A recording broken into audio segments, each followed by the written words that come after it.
Much not, and again, I think it's a combination of City not needing points to qualify, but also the managerial change from Leipzig that sparks improvement, intensity. I think it was evident to see that they wanted to win the game more so, and it was just a overall lacklustre performance from Man City. I don't know whether there was no crowd. I think the no crowd definitely played a part in that. Again, it's not often you label Kyle Walker not trying to recover, but overall Leipzig created chances to win the game and they did that. This was an exquisite finish. Picks it up here. True, as Martin Keown said in commentary, it was a fantastic finish. Rifled it in the bottom corner.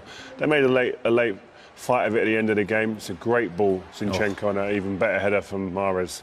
But that was one of only a couple of chances that they created. But this was just silly from Kyle Walker, really. This probably summed up his evening, to be honest with you. It was not the Kyle Walker we expect to see normally. There was something about his performance overall that it just didn't seem like him, and that obviously topped it off there, getting sent off. And don't forget, it's different as well in UEFA competition. In the Premier League, that's just like a guaranteed 3-game ban for a straight red. It's a guaranteed 1 game in this competition, but they can take a look at that and extend the ban, and they may well do that, you know. Yeah, I'll be surprised if they do extend it to more than 1 game, but yeah, definitely a red card in my opinion. You think just the 1 game for that? Yeah, I think it will be. I think I've seen worse. But I just thought it was just a bit of frustration, probably with his own performance, I'd say. You wouldn't want to be on the receiving end of that, but I think he'll have no complaints over the red card. I think 1 game would be enough. You know the way Pep works. It doesn't matter if you're already through. It doesn't matter if you've won the group. Defeat is just not something that he considers. It'll be interesting, their reaction to this. We've got them live on BT Sport at the weekend. Yeah, again, I expect a positive reaction to this performance. Again, the result is what it is, and Leipzig created chances, but the performance was more disappointing from my opinion. OK, and you're done for the night?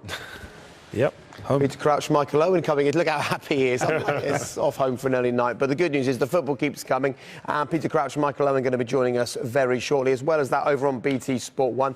The Goal Show is about to take you through the climax of Groups B, C and D. Change the game, Ruud? It does, because it feels like a practice game. You don't want it to feel like that. For me, it was a surprise that they won it, by the way, because I thought that Manchester City would win this game with the people who were on the pitch. But I must say that they really did a great job. They surprised themselves. I don't think they expected to be that easy. You see, you hear all the time. Who is that? Is it James Brown on the background? I think it is James Brown. Good knowledge, Rudy. So therefore, it was a surprise for me, but I think that, and you could see that City at least wanted to score a goal. They were eager to get level with Leipzig, but they couldn't do it. Riyad Mahrez got the consolation. City pushing. The red card changed, or probably ended their hopes. Was it a red, did you? That was a red, of course, you know, look at... So we've got Joleon and Rio for us covering this game. Manchester City a goal down to Leipzig, and we shouldn't be surprised maybe because they've conceded on all 6 of their group games so far in the Champions League this campaign. What did you make of the goal? Yeah, lack of concentration. If I look at it, there was a gap in midfield between the centre half and full-back. Szoboszlai has generated and recognised the space and ran into it, and it's a great ball and cultured finish and composed, but I'm sure Walker and the rest of the back four will be disappointed that they've conceded. And Pep spotted it as well, didn't he? Yeah, we'll see after this first clip here. It's a good defensive header in the end, but falls to a Red Bull player. But that gap that Joleon mentioned there was created really because Kyle Walker didn't go with the man. You see there, he's saying that Kyle's probably pushed in when he probably should have stayed back. But you see Szoboszlai there make the run. Kyle's got to just stay with him there. There's a bit of time on the ball. You can see the guy's got his head up. You've just got to follow the run and sniff it out. And he's got the pace to run back there. That's what the thing is. If he was slow, you understand why he stays up. But he's quick. He's the quickest defender around.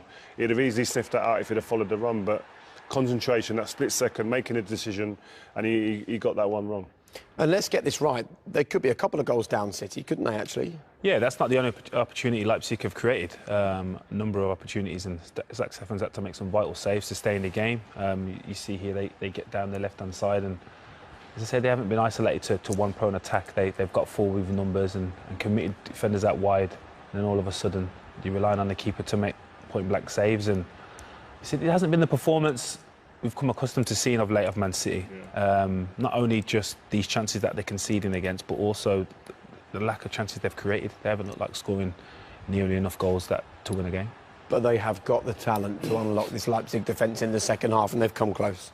Yep, and there'll be no doubting that Pep Guardiola will be in that dressing room now, giving them the right act. But you know that they're going to create opportunities here and there, and even this is like a half chance really. Beats a keeper, but obviously doesn't. He gets a fingertip to this in the end. I thought it was like a perfect shot, other than going in, but it was a great save in the end because he pushes it onto the post, and that's really one of the only real chances that you can look at and go that they looked half dangerous, and that's not the City that we're used to seeing at all. So what will we see, I wonder, in the second half? We'll find out very shortly, won't we? There's one thing we do know, though, even though they're already through. Sterling can challenge Salah over winter run. Lescott says Man City stars FPL numbers are second only to Liverpool's Egyptian over last 4 game weeks. The improving all-round display of Raheem Sterling can reward Fantasy Premier League managers over the winter periods. Manchester City's winner has scored against Everton and Watford in the last 4 game weeks. He has also spotted and assists against Aston Villa in that reign, blanking on only 1 occasion. By contact, Sterling had managed a single goal in the opening 12 game weeks. The England stars' impressive recent performance are also highlighted by ECT Index, a feature in fantasy that can help guide the strategies and selections of managers, and the ranks second only to Mohamed Salah among midfield over the last 4 game weeks. In terms of goals tried, Sterling 8 short in the box have been beaten by only 3 other midfielders in fantasy. Meanwhile, his 4 big chances ranks third behind Liverpool Diego Costa and Salah, who have managed 7 and 5 respectively. Sterling creatively has also been a big factor for Man City. His 12k passes put him joint top Algenis Trends Alexander-Arnold among all players in fantasy in that period.